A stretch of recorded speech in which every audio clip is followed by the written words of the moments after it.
Next, don't watch the damn tape. I got to get into that Micah Parsons comment after the Cowboys lost to the Redskins on Sunday.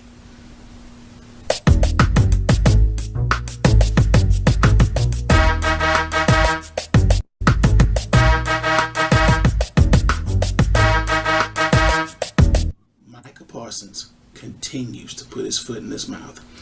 In DFW, the local media love to give Micah Parsons a microphone, and Micah Parsons loves to speak. And after Sunday's game, he said this. I mean, you look at their play, they had 2 big runs and 3 good deep shots. Other than that, we made them earn it, and you take away the scoreboard. It was about 5 plays that decided this game. And you hate to say that because it's a lot of football, but the 2 deep shots to Devontae Smith and the one to A.J. Brown, and then also Devontae on that slant. For the most part, we're making them earn it. 3 yards, 2 yards, 4th and 1s, which is good football for when you're playing a team like the Eagles. But the other side is that when you play in those big teams, we understand big plays is going to happen. And you understand, all right, A.J. Brown, Devontae Smith, some of the best guys in the league, they're going to make a big play. But you got to limit that big play margin. Now, one thing about Micah Parsons has no leadership skills, not a leader, no accountability. This guy dodges accountability. Seems like a mama's boy. Who in the right mind would say if there was only 5 big plays and if the scoreboard, dude, you're playing a sport. It's a scoreboard. There's always a scoreboard. This guy loves to dodge accountability in a loss. He did it a couple weeks ago when he didn't have a sack, a tackle, an assist, had a big bagel on the scoreboard, on his stat sheet. Constantly. And they're going to pay this guy big money this offseason. This dude's probably going to be the highest paid defensive player. I know a couple weeks ago he said he's going to take a discount because he wants to add pieces to the team. Bull crap. That dude's going to get as much as he can, and he should get as much as he can. I don't think so, Tim. Big shots, but I think you're kind of wrong, and we about to prove it to you.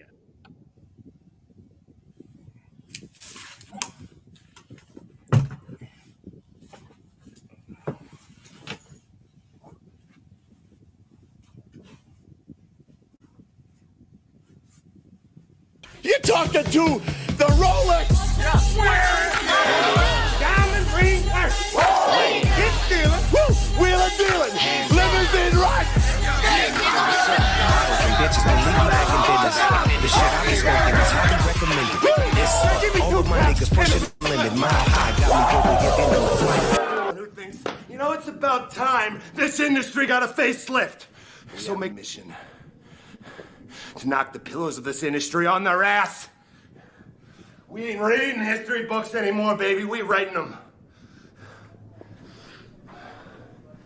This is what you call a paradigm shift. Who am I?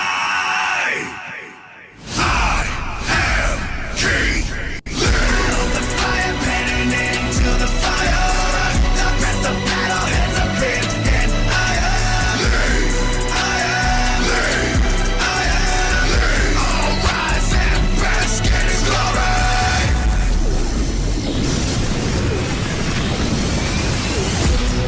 My drive is limitless. You won't compare to this. I have been chiseled from granite and given a shot of adrenaline. You are the enemy, standing in front of me. Yeah, now watch what I do when the train coming through your position is fantasy. My time, my shine, brand to attack with the 1-9. Live it, get up, get up, get up, get up. The fire burning into the fire. The path of battle has appeared and I am. All rise and rest in his glory. The fire burning into the fire. The path of battle has appeared and I am. All rise and rest in his glory. Okay. Okay. Now, before we put this next one up there, ladies and gentlemen, ladies and gentlemen, ladies and gentlemen. Surprise! Alongside the man, the myth, the legend, the karaoke king himself. Can we call you that now? Can we call you that Yeah, yeah. now? Karaoke king Angelo Rockins. I am your host, Capitaz Ford, or one of your hosts, because this brotherly shove we doing, it's gonna be fun today. Reese, I know you had some thoughts yesterday on your nightcap over on IG, but I Yep. kind of want to get your thoughts Yeah. on on one of I saw this clip you about to play right now, so but for the benefit of those who haven't heard this latest clip from Micah Parsons, yeah, it's, Oh, I go ahead. No. I mean, I guess. nah, play. All right. Here you go. Cowboys finished 7-10. Yeah, and he was the only boy with all sisters, imagine, and missed the playoffs for the first time since 2020. Dallas has battled injuries, with Dak Prescott missing half the season due to a hamstring injury. However, Micah Parsons is optimistic that a healthy Cowboys team next year will be a force to be reckoned with. Micah. We're not done yet. We are not done yet, and I hope that y'all don't think we're done yet. It's going to be an amazing thing to see next year when we're holding the trophy. Yes, it's big goals, but I'm telling y'all right now, it's holding the trophy. I'm saying my prayers out loud. I'm saying my goals out loud so y'all can hear them. You know, we're going to be holding a trophy up next year. Dan? I mean, I'm a believer in prayer. Oh, no. I'm a believer in prayer. I missed that last time I heard it. Yeah. Because now I don't think it's as much of a prediction as it is a vocal. Really? Molly. It's a prayer. It's like an affirmation. Molly, it was a vocal vision board. Yes. It's like when you say things like, oh, this is the year I'm going to get that six-pack. Yes. This will be it. I'm not guaranteeing I it. am I'm confident. Prayers I up. am beautiful. Come on, man. He didn't guarantee a Super Bowl win. What? Wait. I want to get the trash out the way before we actually go into something that's serious, which is the wild card weekend. Reese, just curious, did Micah say that we're gonna be shocked when we see them hold up the trophy next season? I believe he just did to say that. But here's the part I wanted to go to. Actually, could you continue the clip because there's because Stephen, I think says it in his first or second sentence when he actually gets to talk in here. I get it. Okay, here we go. Silly. I love it from Micah. It's not going to happen. Oh, no. I don't believe it. I can't let my guy sit there like that. You know, like we either got to help him up or. No, we don't. How you feeling? This is what bothers me. This is why I take a seat. So you're Micah Parsons. Yes, sir. This is the first weekend of the playoffs. Mm-hmm. Yeah. You're not in it. And you're saying we're not done. You are done. You are done. You're home. Stephen A., this is quintessential Cowboys. I got you. Steal the. If that line right there does not drive home why people constantly clown the Dallas Cowboys after these type of seasons, whether they make the playoffs or not, there it is in a nutshell. But yet, Micah, you expected to hold a Super Bowl truth? Yeah, and that's like, didn't you say a couple weeks ago that if y'all team was healthy this year, y'all would have been the ones holding the trophy this year? Yeah, you did. Oh, weren't y'all the team that was supposed to be all in? Shout out to my man, James from our Rescue Season 3. Yeah. Remind me again how that worked out for y'all. Oh, that's right. Y'all was under 500, didn't make the playoffs, and y'all finally did something that almost half of America should have seen y'all do about 2 years ago. You got rid of Mike McCarthy. And matter of fact, the truth be told, that ain't the only person y'all need to get rid of. But that's another story, another time. Because Mm. Lord knows we got like more important teams to focus on. T- But bottom line is this, mm. Micah. Yeah, yeah. I'll tell you what.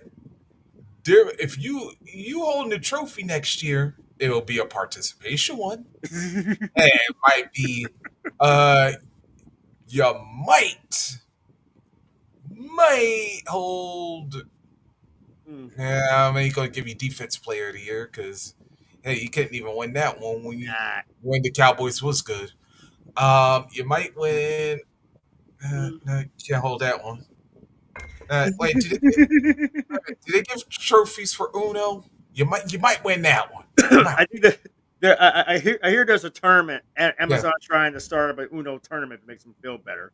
yeah, Um, yeah. Because I'll tell you what, you ain't holding the George Hallis Trophy.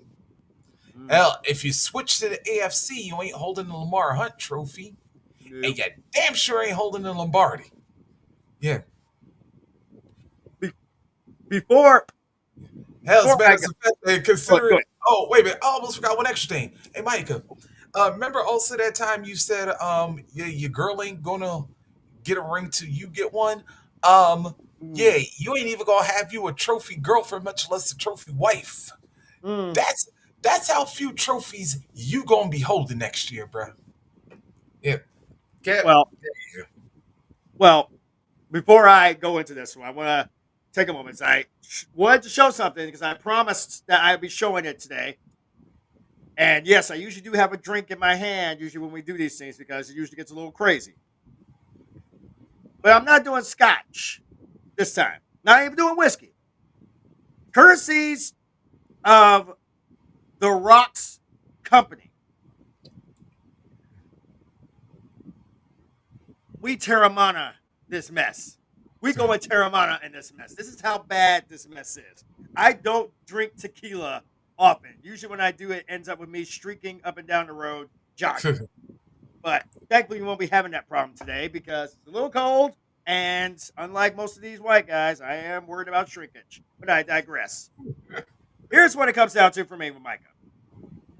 Micah can have dreams. I mean, we all had dreams. I mean, Reese had a dream of being probably one of the most entertaining individuals in the world, and he's pulled it off. Shockingly, strangely, he's done that one without anybody's help. Not anybody from our past, not WCC, not even me. He's done that all on his own.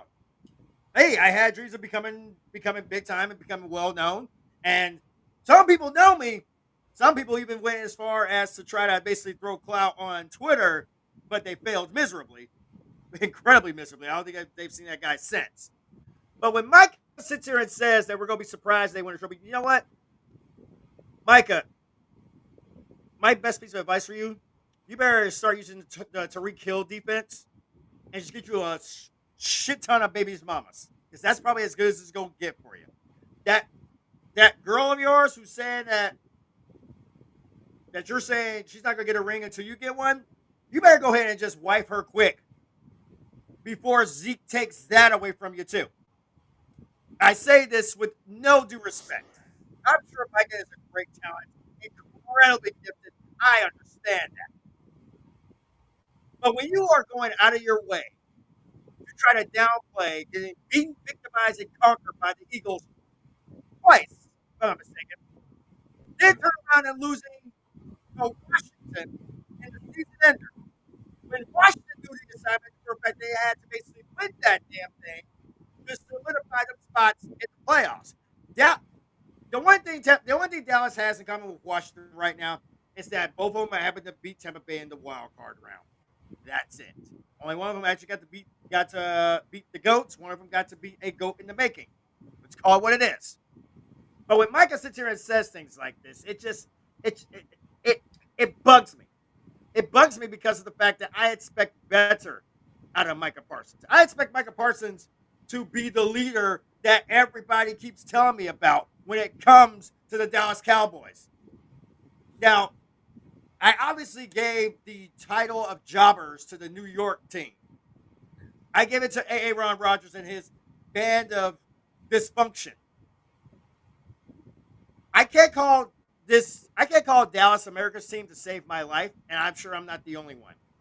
As much as Dallas wants to sit here and say they're America's team, you and I, Rock and Reese, we know for a fact that Dallas is not America's team.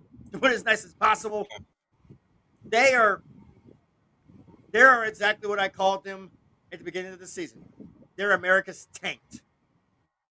They are literally that itch on the bottom of your butt, the bottom of your ass, that literally you're trying to scratch so badly that if you could, you would use your back scratcher. Hell, if anything, you use your ex's back scratcher. You use your former best friend's back scratcher. You'd use the harlot's back scratcher if you could to just literally get that itch out of your taint. But you figured out you can't do it. Because the one thing that's constant, the common denominator, the one thing that is guaranteed, even in the offseason, is the Dallas Cowboys doing Dallas Cowboys stupidity. It's inevitable. Case in point, Mike McCarthy is no longer the head coach of the Cowboys. It's probably the happiest moment of his life. Let's be real. It probably is. It is. Go ahead. Yeah, probably excellent. Well, probably that and his one and only Super Bowl, but that's about it. But yeah, like I said, this came about like 2 years too late, in my opinion. Because, yeah, let's keep it a buck. Yeah, Cowboys. Well, yeah, they are the kings of dysfunction. Cowboys are not about that life, and we know this. This is something we already knew going into this thing. It's something we knew for a long time. Here's the problem, though. Is somebody going to finally tell Dallas that they're not about that life? Not as long as Jerry's still there. This is true. Because think, what's been the one biggest common denominator every season? Jerry Jones is the owner. That's hell, owner, general manager, president, hell, sometimes coach. Yeah. If you think about it, because hell, let's be real, that the last time the Dallas Cowboys actually had a coach was Bill Parcells. Now, or at least they tried to have one, but then again, Jerry winds up stepping in, usurping his authority, pretty much similar to what ultimately led Jimmy Johnson getting the boot from Dallas. Okay. Well, I have some good news and some bad news for you there, Reese. Because I went hunting today. Yeah. I went hunting today because I was trying to find our boy Tom Grossi, but I think like me, he stayed up a little late watching the ending to the Rams-Vikings game. And I think he was winding up as I was getting ready to actually sit here and call it a night, finish celebrating all that good jazz. But however, here's some good news for you. Yep. You see who I found? Scooter! Yeah, which, by the way, Scooter, you still owe us the NFC East meeting this week, brother. Don't think we ain't forgotten. What are the Packers doing? How are you going to fumble on the first play of the game? Give Justin Herbert the same treatment y'all give Dak. Give Mike Tomlin the same treatment y'all give Mike McCarthy. Ravens might win this whole thing. Why didn't we sign Derrick Henry? Bills might win this whole thing. Broncos never stood a chance once Josh Allen activated. Why did the Packers play us like it's their Super Bowl and play the Eagles like it's a preseason game? I hate the Packers. All of a sudden, the Packers don't know how to score. Dak should have won MVP over Lamar. So I don't even care if they give it to Josh. You played a scrub Packers team. I don't want to hear it. Wait till you play a real team. If they fire Mike Tomlin, do we get him? What's the difference between Mike McCarthy and Mike Tomlin? Yes, I know one is black. I don't care about the Texans. They're gonna lose next round anyway. I do not wish I was a Texans fan. How are the Commanders in the playoffs? I'm glad we didn't sign Marshawn Lattimore. Rams getting cooked. How are the Bucks even in the playoffs? These teams don't even look that good. The commies are using our former players and we couldn't even make it to the playoffs? We beat both these teams with Cooper Rush. We don't even need that. At least the Eagles have to play a legit team now. Maybe this will actually make Jerry do something. The Eagles could play the Commanders to go to the Super Bowl. I will stop watching football if that happens. So Washington's losing the Lions next week. No way the Commanders make it past the Lions. How many times are you going to bring up we're the only 2 seed that lost to a 7 seed? I hate the Eagles, man. I don't want to deal with these fans another week. How are there still 2 NFC East teams in the playoffs? Why didn't we hire Dan Quinn? We should have signed Bobby Wagner. Now, the problem's not coaching, it's ownership. ownership. Dan Quinn and Kellen Moore are both in the divisional round. I'm still good with moving on from Kellen Moore. If the Commanders win, then we will be the last team to reach the conference championship game. Let's not panic just yet. I already hate 2025. Jalen Hurts has more playoff wins than Dak. He also has more Super Bowl losses than Dak, too. Oh, you don't want to talk about that, though? Oh, okay. What do you mean at least he got to the Super Bowl? Y'all lost! I'm a grown man. Yeah. Even Magruder to sit here and actually keep things on an even keel. So now that we got that out of the way, he already, I guess you could call it foreshadowing in most cases. Shooter Magruder pretty much sat here and got a couple of cats out of the bag. And yes, we had some blowouts. Yes, we had some bad botches, some bad. The picks weren't as bad as we thought. I think we only may have flopped up one game. We actually went 6 or 6. Here we go. Yep. Okay. Might as well get the ones that we lost out the system. So,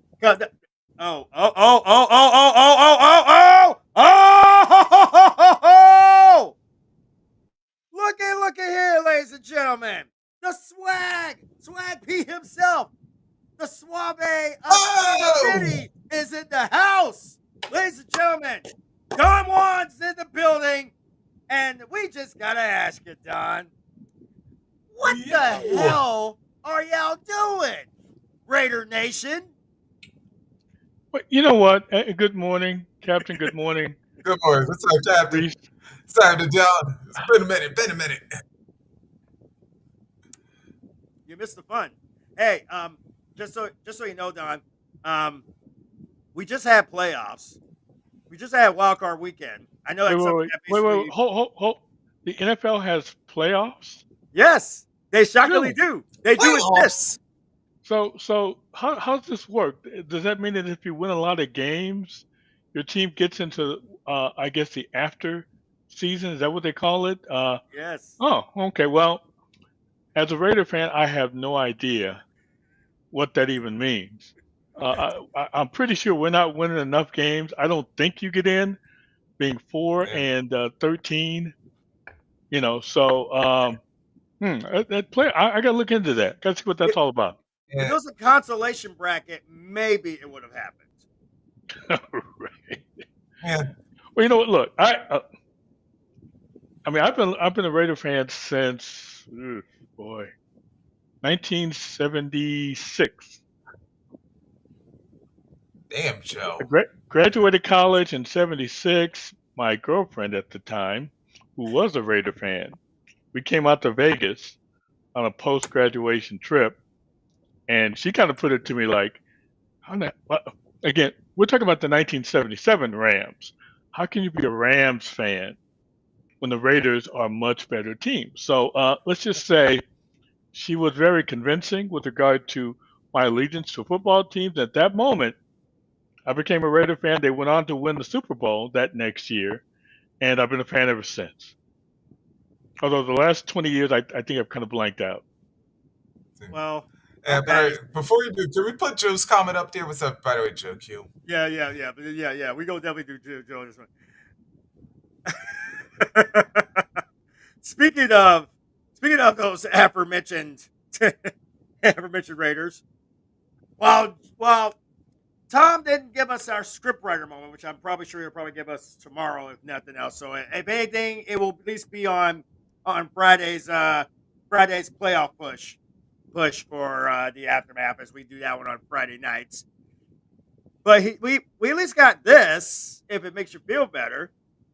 So you're not going to believe this, but I just had a meeting with Tom Brady, and he explained to me that there's a whole nother season after the regular season called the playoffs? What's that? Oh, you want to know what the playoffs are? They're the thing that Mike Tomlin can't win in. Because we just do the same thing over and over and over. We won our game. Steelers fans are fighting over whether they should fire Mike Tomlin or not. And now the Buffalo Bills to prove who the real MVP is. It was a good weekend.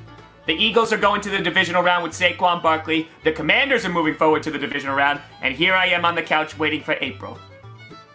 How was your weekend? Next year will be the NFC South team in the playoffs. And I can actually say that with a straight face now. And now with the Buccaneers eliminated, everyone will bow down to the Penix. Yeah, I'm hearing it now. And Marshawn Lattimore gets another win over Mike Evans. Yeah. Also, does anyone want to come be our head coach? Please?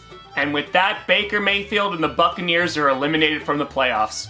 You know what, Baker? They don't deserve you. You should just come back to Cleveland. We're better now, I promise. Just don't watch any of our games. And that's how our season ends. With a fumble and a doink.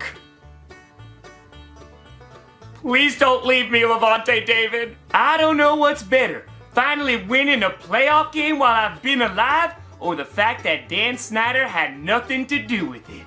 I'm telling you, if football only lasted one drive, we would be Super Bowl champions. It's still a good season, though.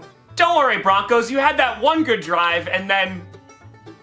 well, there's that one good drive. It could have been me, playing in the postseason with you. It could have been me, and my dreams coming true. But those dreams move on if your defense allows 3rd and long. Mike Vrabel is coming home! Now we just need an offense. Yeah, things aren't going too well for us right now. Tyreek Hill wants to leave, the Bills move forward, we still haven't won a playoff game, but at least we're not the Jets. I know this might sound bad, but I am thoroughly going to enjoy when the Chiefs kick the Texans' ass. I'd honestly rather see the Texans win the Super Bowl than bring Trent Baalke back. What do all the haters who doubted us have to say now, huh? Because I totally believe the entire time. The entire time! Now we go play the Chiefs. Ugh. Finally, the real season starts. I've been waiting since last February. You know, I was pretty happy before our first playoff game. We had a great season, our defense was playing well, we made it to the playoffs the first year with Harbaugh, but now, it's just that old familiar feeling. Disappointment. Is it April yet? Both my division rivals won this weekend. We got embarrassed yet again because we lost to the Packers last year, but we fired Mike McCarthy, so it's not all bad. I remember when we used to eliminate the Packers from the playoffs. Same, we broke those Packers' hearts. And the frickin' Rams won. This is the worst. Oh, now Cliff Kingsbury decides to do well, but when he was with us, it's fine, it's fine. And you're welcome, Rams, for having the stadium, because some things are bigger than football. I just wish you lost in our stadium. And that was for LA.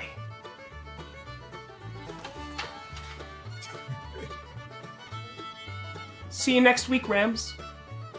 Well, the Packers and the Vikings lost, and look who's undefeated in 2025. Is this optimism? No, I've done that too many times.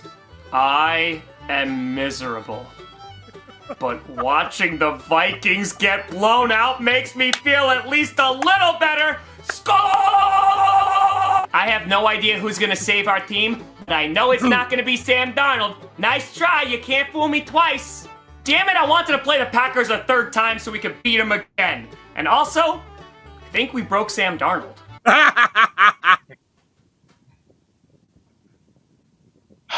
At least there's not a QB controversy now?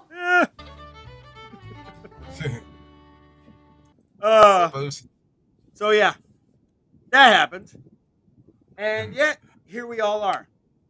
All the madness of the craziness of the wild card. Now, Don Juan, we will help you the best we can. We'll help you the best we can to get you to help explain to you the playoffs. See, in the playoffs, I'm at the fourth stage of grieving when it comes to football and the playoffs. So I got a ways to go yet. So I appreciate any help you can give because we don't have a coach, we don't have a GM, we don't have a quarterback, and we're 4-13. What's wrong? What's wrong with my shirt? Yes, I'm wearing my St. Louis Cardinals baseball shirt because I'm possibly losing one of another power hitter to the AL East. In case you don't know, we just lost one of our top guys, Paul Goldschmidt, who just went to the Yankees. So we have that. Now we're about to lose Arenado to the Red Sox. Trust me, I am not I am not in that best of moods as much as people go sit here and say this one. Well, hold on though, but you still have Lance Lynn. I mean, is he still not a Cardinal? So you got that going for you. I legit can't with YouTube right now. I cannot with either one of them. Especially Yeah, this I was about to say, this Don fool Juan, here. you saw what? Yeah, Don Juan, yeah, I was about to say you should have known by the moment that came out your mouth that you shouldn't have gone there, bro. But hey, in Don Juan's defense, he doesn't have much to smile about now, just because of I mean, he's a Raiders fan. I mean, what do they have to smile about? I mean, your stadium pretty much looks like a giant toilet seat. I think it's more like a big, like Roomba, those automatic vacuum cleaners. That's no better. That's what it reminds me. I had one of those. And I was glad. I was glad that my youngest daughter actually found my hammer and smashed it. That was just how bad those things were to me. Well, if she needs something else, I got one of those too. If she needs something else to smash up, I can send you mine because that was a mistake. And the air fryer thing. I'm not going to get into that. My battles with technology are not good ones. OT, we can tell you this right now. You got to worry about Lamar Jackson sitting here getting crushed on Sunday or is it Saturday? I don't know. When did the Ravens play? That's Sunday. It's Sunday. Okay. Let's just be real about this. This is going to just solve everything. Flat out, plain and simple. Everybody's been on Josh Allen's junk for a hot minute.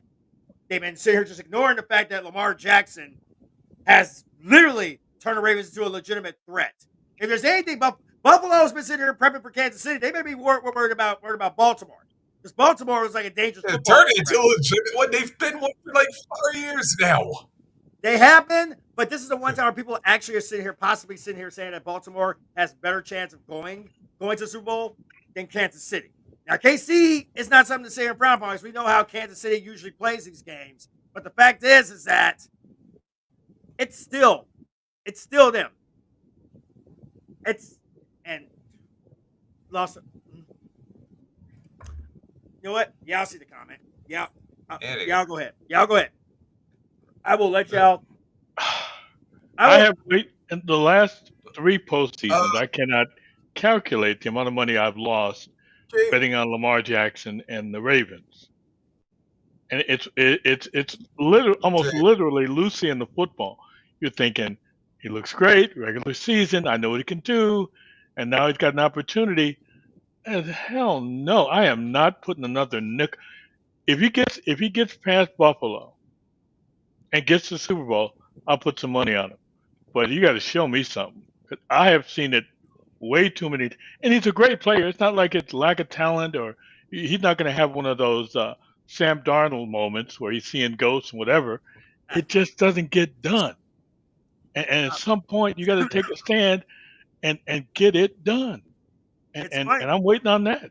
It's funny you say that, because I actually pulled a quote last night. I was here scrolling, and here's the quote. And apparently it was said over Wild Card Weekend. At the end of the day, all that matters is when you have a good season. What do you do in the playoffs? And we didn't get it done today. So here's I'm gonna say that again. At the end of the day, all that matters is when you have a good season. What do you do in the playoffs? And we didn't get it done today. Which player you think actually said this infamous quote?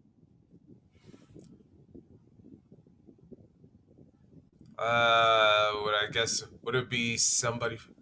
Now, when did you say you got this quote? I got it actually over the weekend, but I will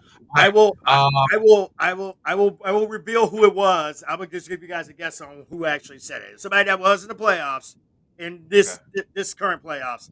So okay, I'll guess.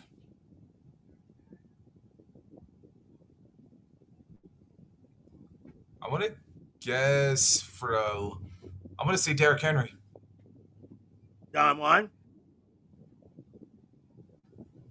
who do you think said that quote?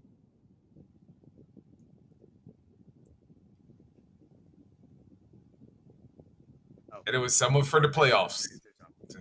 Yeah, I think these guys had set up here. Oh yeah. Here's your. Oh yeah, he's on a phone call. Here's your answer. Sam Darnold said wow. that. He said this one. Now, whether he was seeing ghosts last night or not is irrelevant. Doesn't matter. Here's the biggest thing.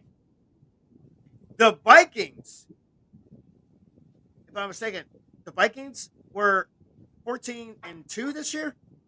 Yeah, 14-3. 14-3, and everybody, and I'm gonna be as honest about this as I possibly can. Everybody said flat out that the Vikings were going to win. I was watching ESPN's. I was watching Around the Horn. I watched PTI. I even saw the Monday Night Football preview. Saw the countdown. Saw the NFL Network. Everybody was picking the Vikings. They all assumed that what happened. Really? Yeah. Really, OT?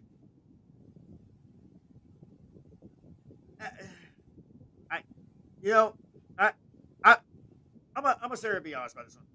If that's the case, if this was true, now I'm actually gonna take this right here. If this was true and accurate, then how in the world did the Carolina Panthers not make the playoffs? Forget their record. The Panthers didn't make the playoffs. Didn't y'all just have a big giant storm in Carolina? Yeah, you just had Helene back in the fall. And did the Panthers improve? Did they win some games? Did they get at least in the conversation for the postseason? And not even close. Here's actually, Fed somehow managed to finish better than the Saints, believe it or not. Which is not saying much considering what the Saints were doing. Here's where I'm sitting here and going with this one here, though. Everybody has a fair shot. The Vikings pretty much got exposed in that Sunday night game against the Lions. And while he is very gung-ho, while he may have a valid point on that statement, there was something else that basically may have jinxed it. And I'm thinking, and Reese, you've known me a long time. You know for a fact that if I know somebody's jinxing something, I'm going to call them out on it. Do you know who I'm talking about? In this case, no. But if I had to guess, please. Was Thomas? Yeah. Oh no, this one actually was this guy. Oh, dang. Wow. Dan Campbell. And I want you to hear what this man said to Kevin O'Connell after the Lions clinched the top spot. Good job, Greg. I'll see you in 2 weeks. Might see him in 2 weeks for a play. I'll see you in 2 weeks. Damn, he pulled a Tony Romo? He literally said to Kevin O'Connell after the Lions decimated, beat, victimized, and conquered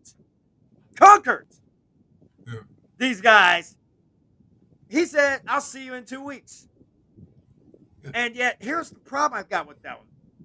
The Rams heard this comment, heard this statement, found the picture, posted that mess in their locker room before they had to migrate to Glendale for the Sunday Nighter, and they used that as their motivation, which I can get. They had to come to realize the Vikings had their starters in on Sunday night. The Rams had their second stringers, and those Rams second stringers almost beat the Seahawks. The Vikings first stringers didn't even show up in Detroit. Then you go to last night, first string. They kept Cooper Kupp in check, and yet you want to say rigged? Here's the problem with that. That whole fourth quarter was destiny for the Vikings. It was a chance for the Vikings to possibly make a comeback, possibly get themselves back in the saddle, get back in the race, get back in the game. It was their shot. Flag. I saw flags. I saw a flagapalooza to replace Sackapalooza that was going on in the beginning, in the first, second, and third quarters. The Rams finished with 9 sacks last night. Had 6 in the first half. Where's the rig? Oh, hey, can I pull a Stephen A on this one? By all means. So you said that you said the Rams had 9 sacks, right? Yep. Yeah. There, 9 sacks. They had as many sacks as the Vikings had points. Did you know that? Did you know that? Did you know that? I'm sure you did. Yeah. Sorry, I had to remember This is actually that time for the Lions and the Cowboys. Most accurate thing I've seen there. And the thing that gets it the most is that now we got ourselves a very intriguing second round. See, the AFC, we got the aforementioned foregone conclusion. The top seeds all won. Yay. Baltimore. Well, not all. Impressive. Oh. Impressive win. Not all. Buffalo. Yeah. You guys can sleep with it. It's okay. Houston actually shocked me. Houston shocked me. Because I did not expect Houston to actually step up to the plate the way they did. After literally doing 2 points the last time they were on their home field, I expected them to just choke. But I ain't got to worry about it because they have to go to the Red Kingdom next week. And that's a party you're not really ready for. And Derrick Henry in the snow? Those are the games Derrick Henry lives for. Did you ever forget he played for Tennessee? He's played Buffalo before. He's posterized players from Buffalo in the past. We all remember his name.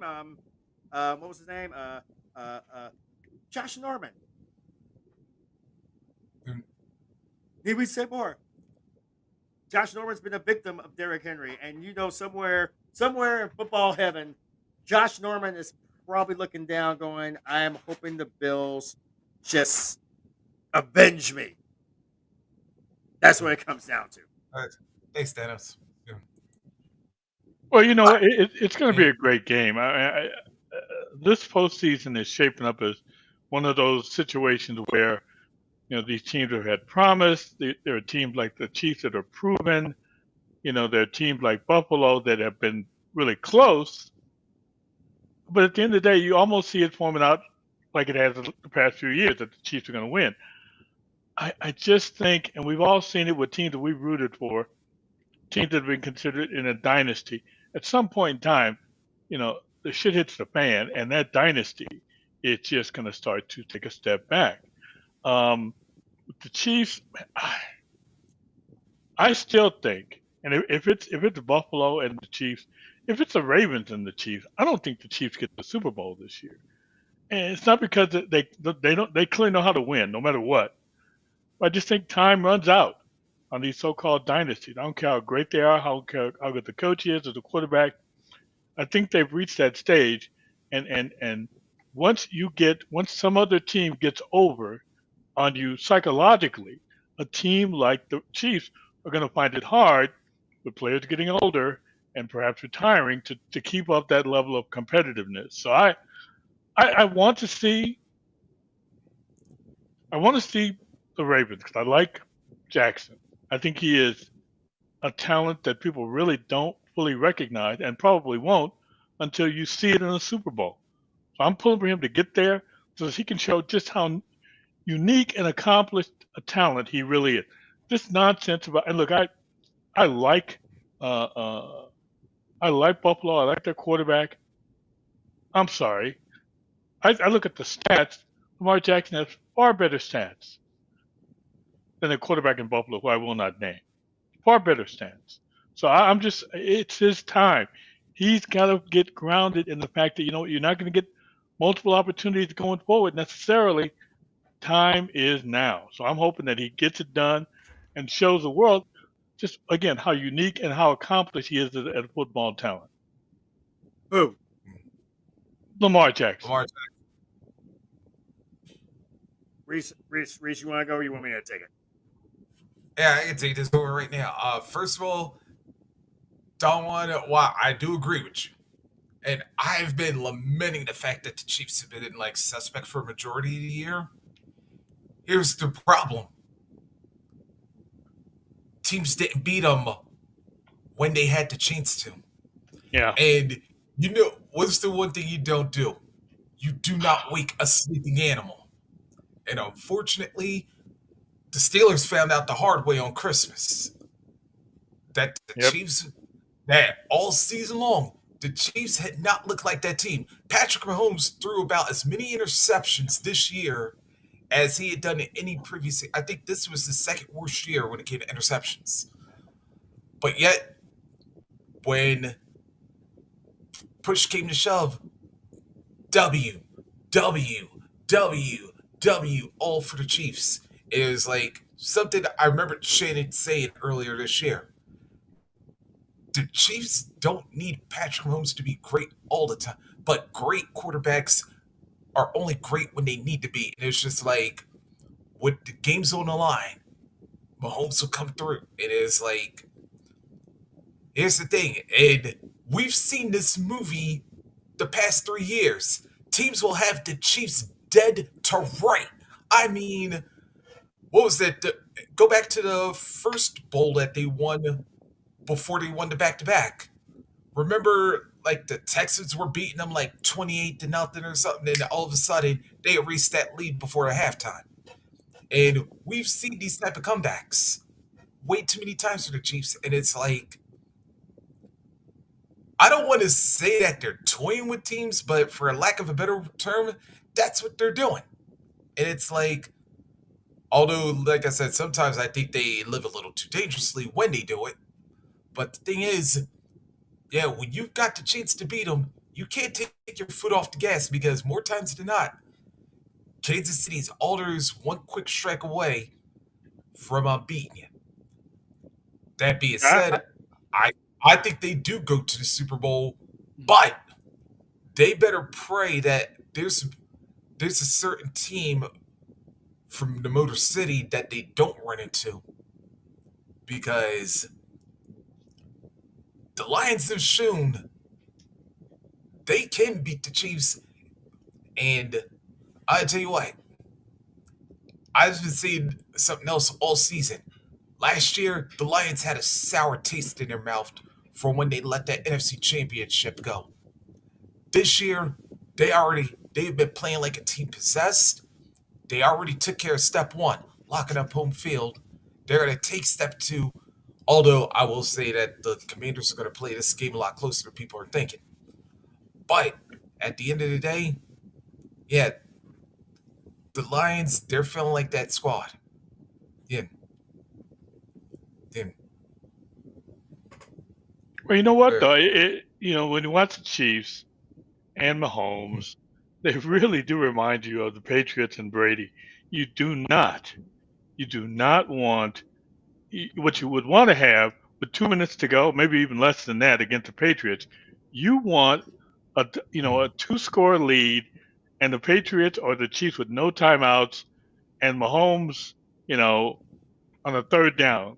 If you don't get that, then you're just begging to give them an opportunity to beat you late. That's just the way they are. I'm sorry. I'm sorry. I'm sorry. Yeah, I see the comment. I see why you laughing. I literally, I had to mute because I'm seeing this. I'm gonna take this back a little bit because OT is definitely giving me something to laugh my ass off about. So here's his first comment. I think we can all agree Purdy would be a two-time Super Bowl champion if he didn't get hurt against Philly and Taylor Swift wasn't a thing. Bruh, I'm gonna tell no. That's what.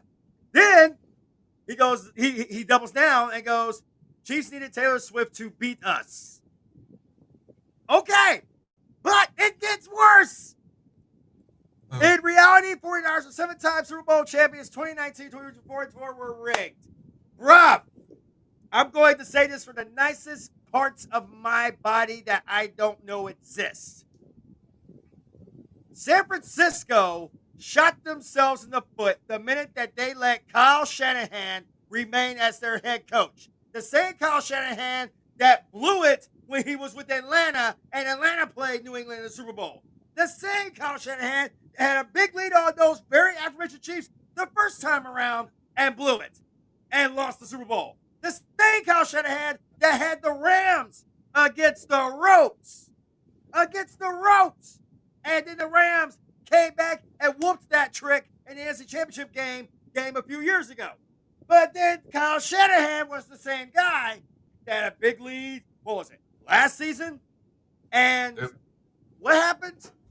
Game goes to overtime. It wasn't Purdy. It wasn't Debo. It wasn't even Brendan Ayuk. It wasn't even any of them. They followed the game plan to a T. Brock Purdy, quite arguably, deserved Rookie of the Year. He deserved to literally be in that conversation for MVP. I'm not going to take that away from him from last season. What I am going to take away from him this season, though, is that even if Brock Purdy got hurt, he got hurt because of the fact that Kyle Shanahan basically gave up on this team. Tons of stars threw in the towel. Tons of stars got hurt. Stars that chose grieving their families and their losses over going out there and trying to get the job done. I'm not going to hate them for that. Who I am going to hate is that one Niner who decided that he didn't want to play no more because of the fact that he didn't like being the second string. You're getting paid how much money, and you want to gripe, kvetch, and moan and get pissy? I got a tampon with your name on it. But the common denominator out of all this, despite everything the Niners did, it was still Kyle Shanahan. Y'all went beast mode on the Cowboys in the playoffs a few years ago. And I know this because I have somebody who literally is a Cowboys fan who remembers that. But y'all, it wasn't rigged when y'all lost to the Rams or the Bucks or the Eagles or the Packers. But it's only rigged because y'all lost when it mattered the most. The Super Bowl.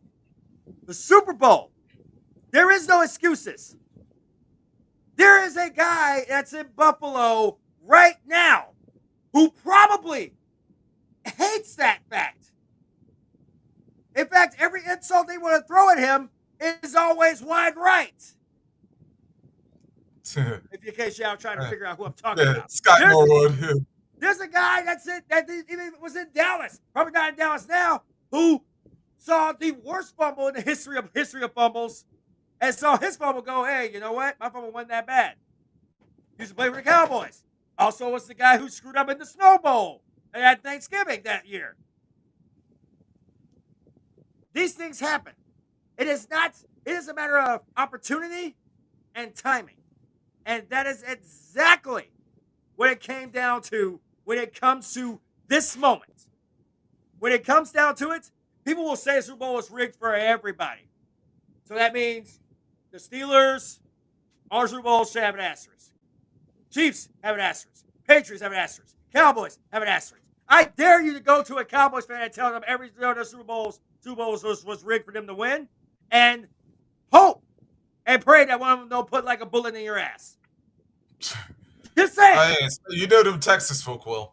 You know, almost every person in Texas has a gun, so it's almost guaranteed that it's probably going to happen. But here's the reality. The reality is that the team was good enough to win. They should be good enough just to take the loss and take it in stride. You're talking to somebody who had to sit here and called out his own football team several times this season, and this guy can attest to it. I called them the Titanic at the beginning of this year. Now they're about to go to Philly. And that brings me to you. Oh, yeah, please do. There was a fan. And Don Juan, I don't know if you heard about this, or maybe you did. I saw this. Actually, the better half of me brought this to my attention. It was a TikTok video in which there was a Packers fan who was enjoying the game in Philly, just wasn't enjoying the fan base. I am not surprised. Wait, hold a second. Get touches. Is Deontay Johnson even playing? Oh, wait. Did he just get cut? I think Deontay Johnson actually just got cut by the Ravens this morning. Yep. But hey, Brad, thanks for the stop in on that one.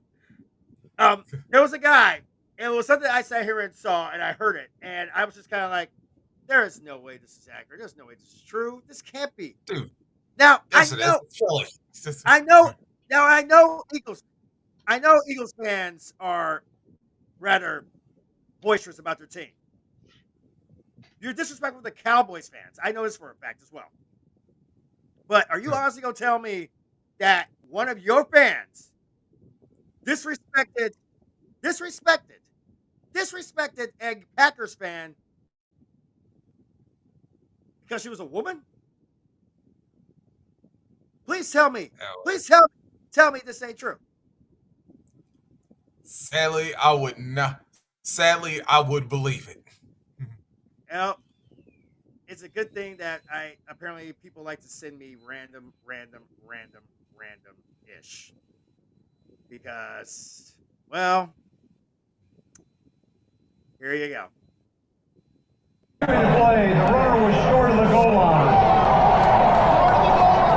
In Philadelphia, as the Eagles took on the injury-riddled Green Bay Packers over Wild Card Weekend, one Eagles fan decided to berate a female Packers fan, calling her a dumb, ugly, see you next Tuesday.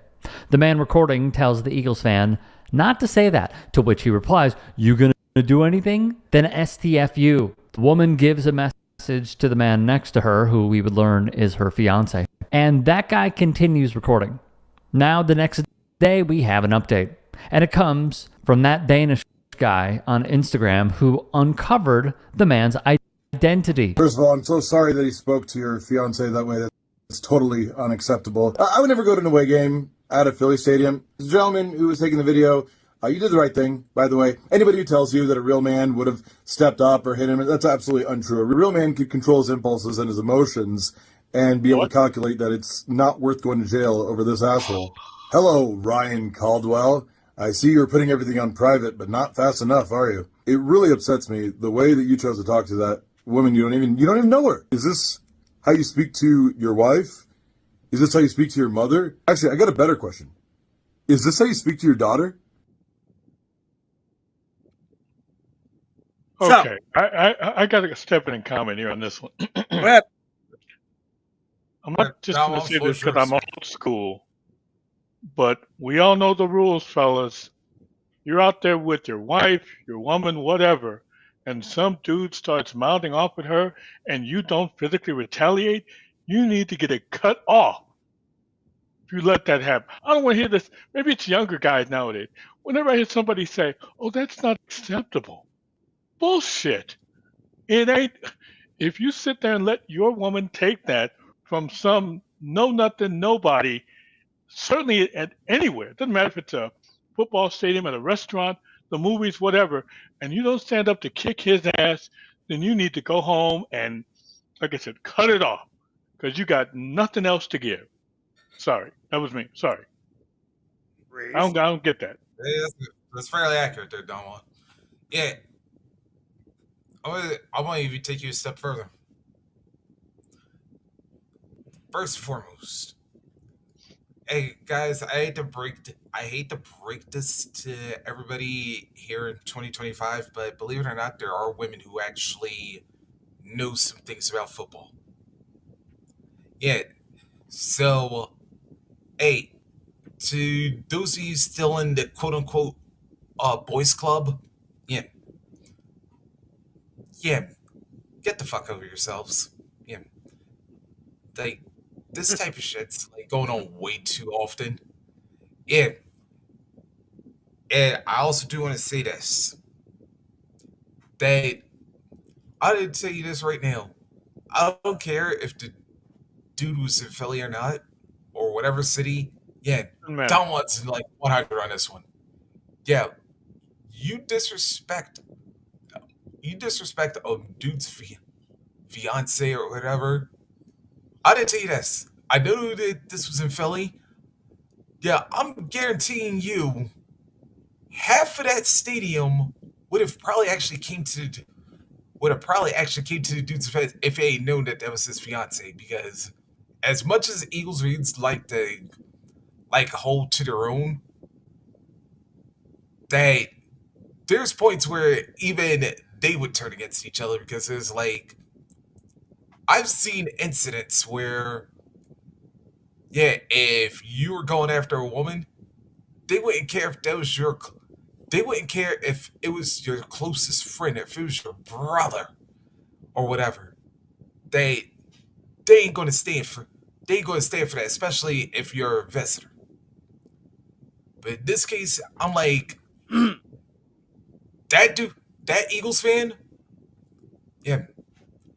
I was about to say, I, I hope you getting it tenfold, like somewhere down the line. I don't know when, I don't know where, I don't know by who. But you better hope that karma ain't coming for you tenfold. But I got bad news for you. It will. The ironic part about all this is that when I actually showed this video to my wife last night, I did.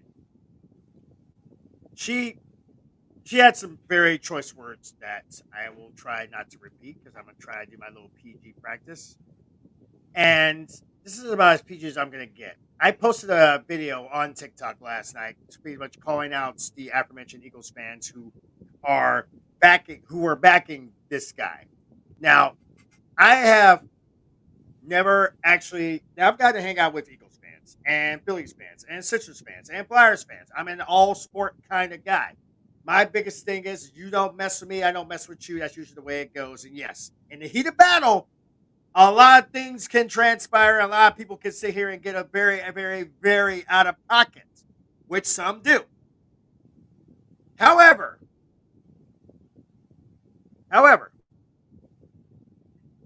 when I actually would be the guy that will actually sit here and call out a fan base as a whole, because I want to be able to sit here and say, I want to be able to sit here and actually say, everything that got me. That what happened, I don't expect that. See, I know that these kind of crazy things happen. I mean, there are fights there's fights that happen that happen at Rams games, fights that happen at Raiders games, fights that happen at Eagles games, fights that happen at Cowboys games. They happen. I get it. However, I don't care how much booze you have in your system. Booze. I've been doing this whole broadcast, and I've been drinking Terramana. And I literally have been drinking this whole broadcast, and I've probably been the calmest of everybody, no matter how loud I am on it. No matter how loud I am on it. But here's the thing that gets me the most, is that I look at this as a learning experiment. While everybody wants to go in on basically the fiance for actually not punching that guy's lights out, I can commend him and respect him for the fact that he didn't. Because we've all gone to NFL games. We know those things cost a pretty ass penny. So we know for a damn good fact that nobody wants to hear get kicked out of a football game or have to watch it in that drunk cage at the bottom where there's literally no view of the field or what the hell's going on. So I can commend And that not to guy. mention not to get banned for life, too. Exactly. There's a time and a place for everything. I had to learn that when I visited Boston for the World Series a few years ago when the Sox swept the Cardinals, and I had to actually, go to one of their local pubs there, and we sat here, we're smack talking to each other after the game was over, had ourselves a few drinks, and we're singing "Sweet Caroline" for the rest of the damn night. Trust me, sometimes you have to be the bigger person. The fiance was the bigger person, and I have to respect him for that. Do I believe that he should have his man card snatched from him because of the fact that he didn't just punch this balding bitch in the face? No. However, I don't think every Eagles fan's like that. The man that's next to me right now, the one I call my brother from another mother, my homeboy, my broadcast colleague, guy I've known for over a decade, Eagles fan, also Panthers fan, but that's by location default. So we digress. But he's an Eagles fan. Always been an Eagles fan. Me and him have smack talks. We even have smack talk when our football teams are going at it. And on top of that, we smack talk during hockey. We smack talk during baseball. If St. Louis had a basketball team, we probably smack talk through that. That's how passionate we are. But here's the thing. Might happen. That possibly could happen, and most likely you guys probably will get y'all UFL team too. Just so we're clear, Philadelphia might be getting that back. But the thing that gets the most about it is that if you have that opportunity to sit here and actually be a respectful football fan, I'd say be a respectful fan. Yes, you have the god of the prince of ground and pound, Saquon Barkley. But let's be realistic here. What this guy did was asinine, ridiculous, something from the Stone Age. Now, I've dealt with Stone Age people. I don't like dealing with Stone Age people. In fact, I hate Stone Age people. But those ones that sit here and it's the same ones that literally will sit here and think that Ollie Kurum knows nothing about sports. She's just a pretty face. Ollie Kurum knows more about sports than basically anybody I've known. She knows just as much about sports as much as the Nets guy I know. And for her to literally deal with the likes of Skip Bayless, Shannon Sharp, Stephen A. Smith on a regular basis, you gotta have some serious balls. And Molly Kurum got him. Just so we're clear. Don't worry. we know what you mean, Ken. Molly Kurum did not have to pay me to be able to say that. But the fact is, what that guy did was an out-of-pocket thing. I hope that he gets exactly what he deserves. It's like that sports karma thing I keep telling people about. That people think it does not exist. Ask Penn State that sports karma doesn't exist. Because y'all beat Maryland a couple weeks ago. Y'all beat them out of the water and y'all didn't have to. Then y'all ended up losing to Notre Dame in a game that mattered the most. But we don't talk about that. Don't worry. James Franklin is still the guy. Sorry, I'm looking at this. My bad. In any event, we had a great we had a great wild card weekend, did we not? I can say besides that stupidity, it was a great wild card weekend. Yep. Yeah, I made some money. It was good. I mean, and it was competitive. You want games. You don't want blowouts. You don't want 9-6. You want competitive games. Wait a minute. Don't you owe me a jersey or a shirt? I think the last time we had a conversation, you owe me a jersey or a shirt. Don Juan. Show me the videotape. You know for a fact I can do it. You know I got the footage. He was actually there when there when that happened. Because you said if something happens, then you would send me that. Yeah, if I wagered something, and you, no problem. But Don, I actually, while I'm here with you, I got to go after you for another reason. Ah! Yeah, I got to go after you for another reason, Don Juan. Yeah. All right. Even though they got curb stomped in Buffalo. I thought you said when the Broncos win against a real team in the Raiders. There it is. It's gonna go. Yeah. Yep. What happened there, Don Juan? Yeah. It's that tricky little thing called reality. Sports karma. I mean, I think we had whooped them boys like 7 or 8 times in a row, something like that. And I didn't have a lot of respect for Bo Nix and certainly Sean Payton. And I really wanted to see Antonio Pierce and this current group do well. So I thought, because it used to be like a given, that no matter how bad you were playing, you could get up for the Broncos and kick their ass. It just wasn't the case. You got to want it, and then you got to prove that you wanted it by executing on the field. They don't have it.